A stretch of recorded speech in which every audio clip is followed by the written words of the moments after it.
I'm a nervous fly. I get very nervous when I fly. And they don't do enough to help us, do they? The safety demonstration, can we drop that already? It's 2017. We've got the seatbelt fastening down. We don't need any of it. Why do we have to start every flight with a cabin crew performing a little play entitled The Horrific Ways You Could Die on This Aircraft?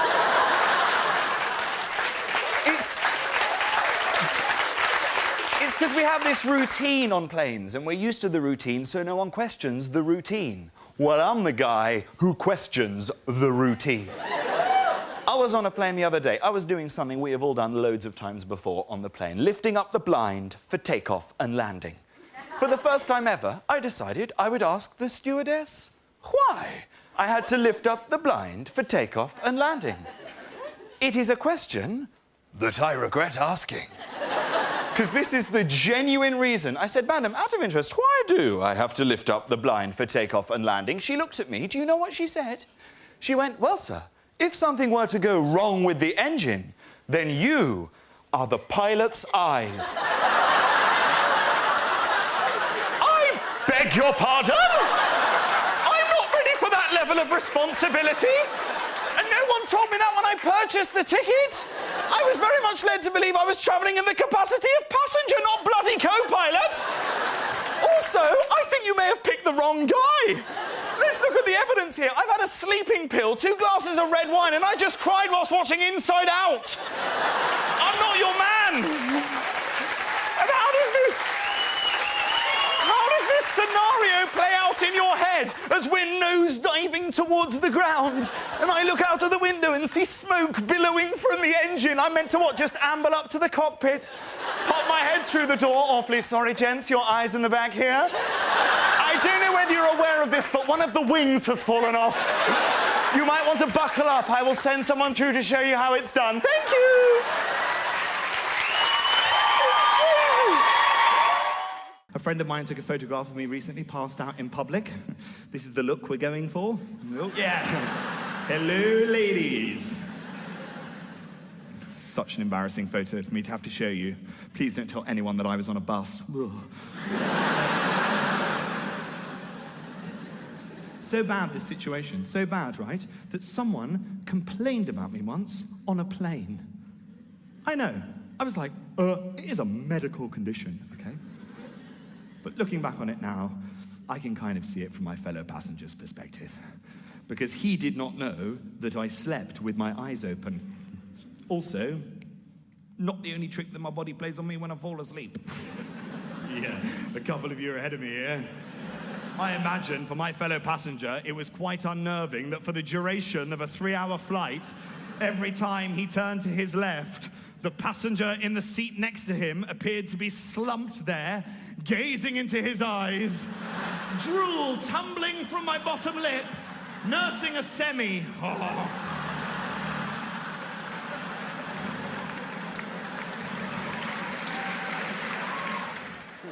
I was on a budget airline once. Again, we were waiting on the runway for about an hour. Everyone was getting a little bit nervous. PA system comes on.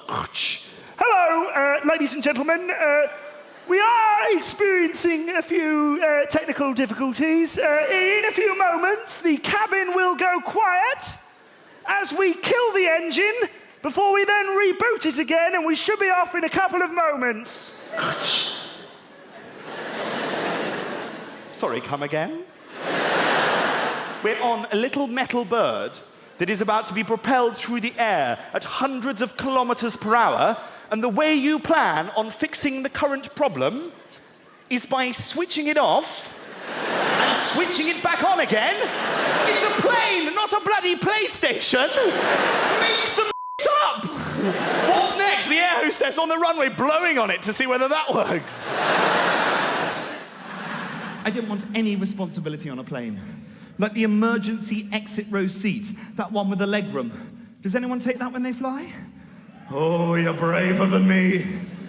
No amount of legroom in the world is worth that level of responsibility. Because I've sat in that seat. I know what happens. She comes up to you, doesn't she? The stewardess, at the beginning of the flight. She goes, sir, if we needed you to, could you open that door? And you go, yep,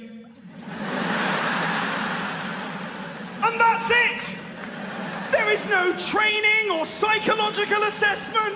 If that's an important job, which I suspect it is, I want the people to be screened. I want there to be an auditioning process. I want to meet every on the plane and take a vote. It cannot just come down to the person that was willing to pay 15 quid more.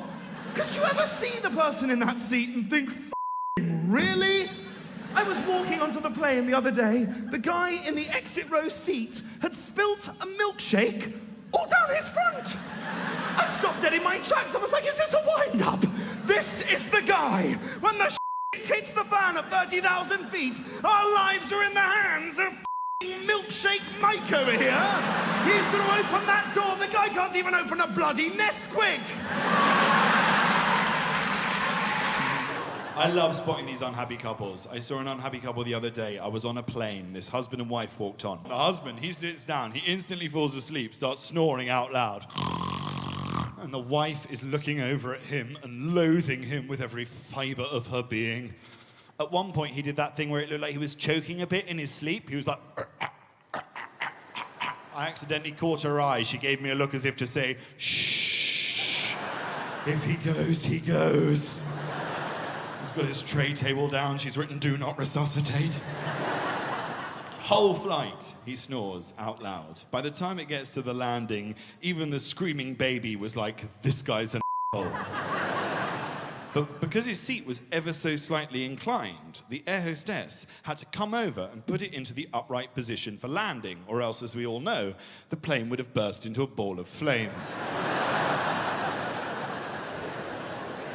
In doing so, she accidentally wakes him up, and he was not best pleased. He snapped at her. He was like, oh my God, is it really worth leaning over and waking me up for the sake of 2 inches? And his wife went, not in my experience. There were high fives. The pilot had to do an announcement to the lady in row 33. You go, girl, you go. Everyone was loving it. Other than me, I was sat there thinking, this is the last time I ever sit behind my parents on a plane. But that's the problem. We're all now in the mindset of traveling with budget airlines. So when you travel on a nice airline, you forget. Like food, for example. I'm used, if I'm on a plane, to having to buy the food in the airport. Otherwise, it's 10 euros for a panini on board that's as dry as a camel's fanny, and no one wants that. So I was in the airport, I bought myself a massive Burger King, the biggest Burger King that I could muster. Burgers, fries, nuggets, everything. So much that I had to pay for it as extra baggage. I get onto the Deutsche Air flight, I start eating it. I eat so much food. You know when you've eaten so much that when you sweat, you can smell meat on it? I had the meat sweats. 10 minutes into the flight, the air hostess starts walking down the center of the plane with a trolley, administering, as she goes, a complimentary cheese strudel. Now, my free radar clocks her immediately. I lock onto her like the Predator. I'm like, oh yeah, honey, you better come on down, get some of that cheesy goodness to daddy. Because my internal monologue is from Harlem. And she goes down the plane, she's giving out these cheese strudels. She stops at a German gentleman that is sat next to me, who, like myself, had opted to buy something for himself in the airport. He'd gone for some salad concoction. He looks at her, she looks at him. The look lasts no longer than a second, but it is as though, in that moment, everything has been said. It is as though the man has gone, Guten Tag, mein Herr! But I must point out to you that I will not be requiring your delicious baked goods today, because I have decided to instead partake in the consumption of this utterly delicious salad platter of cold meats and pickled vegetables. Therefore, it would be totally illogical and irrational for me to take from you your cheese strudel. I must bid you farewell, auf Wiedersehen, and point out how similar I sound to the pilot in this story. She walks off, okay?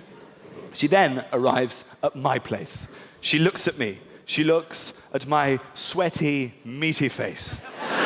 She looks at the carnage on my tray table, the sotted remnants of my Burger King meal. She smiles again. And then, ladies and gentlemen, she moves the trolley on by. Oh dear, oh dear, oh dear. Where the do you think you're going?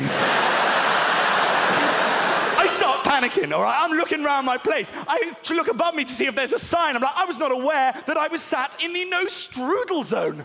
I beckon her back like I'm a policeman that's caught a drink driver. I'm like, madam, you better park that vehicle up. And I suggest you have a pretty damn good explanation as to what that little moment of madness was about.